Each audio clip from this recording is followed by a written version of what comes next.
రోమిలకు రాసిన పత్రిక 5వ అధ్యాయం. రోమిలకు రాసిన పత్రిక 5వ అధ్యాయం 6వ వచనం నుంచి మనం చదువుదాం. ఏలయనగా మనం ఇంకా బలహీనమై ఉండగా క్రీస్తు యుక్త కాలమున భక్తిహీనుల కొరకు చనిపోయిను. నీతిమంతుని కొరకు సైతం ఒకడు చనిపోవుట అరుదు. మంచివాని కొరకు ఎవడైనా ఒకవేళ తెగించవచ్చును. అయితే దేవుడు మన ఎడల తన ప్రేమను వెల్లడిపరచుచున్నాడు. ఏలయనగా ఎట్లనగా మనం ఇంకనూ పాపులమై ఉండగానే క్రీస్తు మన కొరకు చనిపోయాను. కాబట్టి ఆయన రక్తం వలన ఇప్పుడు నీతిమంతులుగా తీర్చబడి మరింత నిశ్చయముగా ఆయన ద్వారా ఉగ్రత నుండి రక్షించబడుదుము. ఏలయనగా శత్రువులమై ఉండగా ఆయన కుమారుని మరణము ద్వారా మనము దేవునితో సమాధానపరచబడిన ఎడల సమాధానపరచబడిన వారమై ఆయన చేత జీవించటం మరి నిశ్చయముగా రక్షించబడుదుము.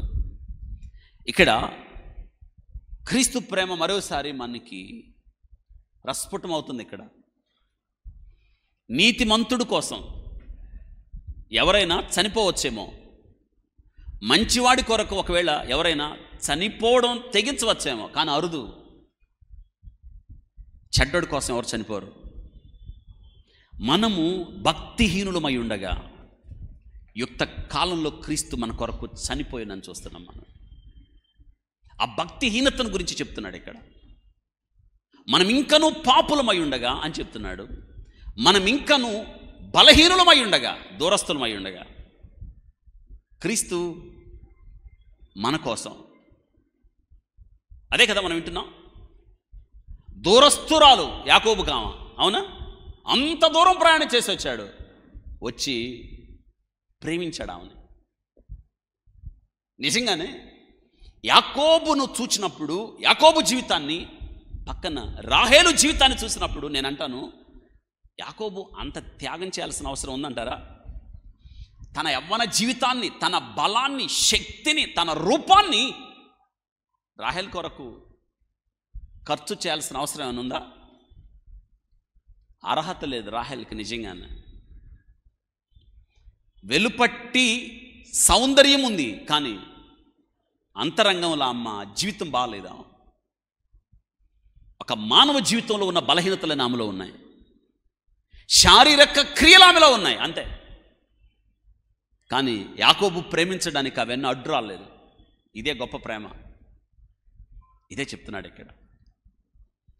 మంచిది కాకపోయినప్పటికీ కూడా, నీవు నేను మంచిది లేనప్పటికీ కూడా, ఏ గొప్పతనము లేనప్పటికీ కూడా, ఏ నీతి మనలో లేనప్పుడు మన కొరకు క్రీస్తు ప్రభువారు యుక్త కాలంలో చనిపోయాడు. ఇదే వాక్యం చెప్తుంది. మన ఎడల తన ప్రేమను వెల్లడి చేయుచున్నాడు. ఆ వెల్లడియే సంఘముగా కూడుకొనుట. ఆ వెల్లడి చేసిన ప్రేమే ఈ దినాన ప్రభు యొక్క శరీరం, ప్రభు యొక్క రక్తముగా మన చేతుల్లోకి రాడు. దీనిని చేయుడి, నన్ను జ్ఞాపకము చేసుకొనుటకు దీనిని. అది చూసినప్పుడు క్రీస్తు ప్రేమ మనకు గుర్తు వస్తుంది. ఆ దినమైతే యాకోబు ఆ ముందు నుంచున్నాడు, వెళ్ళి తన జీవితంలో జరిగిన సంఘటనలు జ్ఞాపకం చేస్తున్నాడు ఆమెకి. 20 సంవత్సరాలు ఆయన ప్రస్తావన. ఈ సంగతి రాహేలుకి తెలియదు. రాహేలు ఇంట్లో హాయిగా నిద్రపోతున్నప్పుడు ఆయన మంచుకు తడిశాడు. రాహేలు ఇంట్లో ఉన్నప్పుడు ఆయన ఎండకు ఎండాడు కదా. రాహేలు కోసం, యాకోబు మన కోసమైతే క్రీస్తు ప్రభువారు.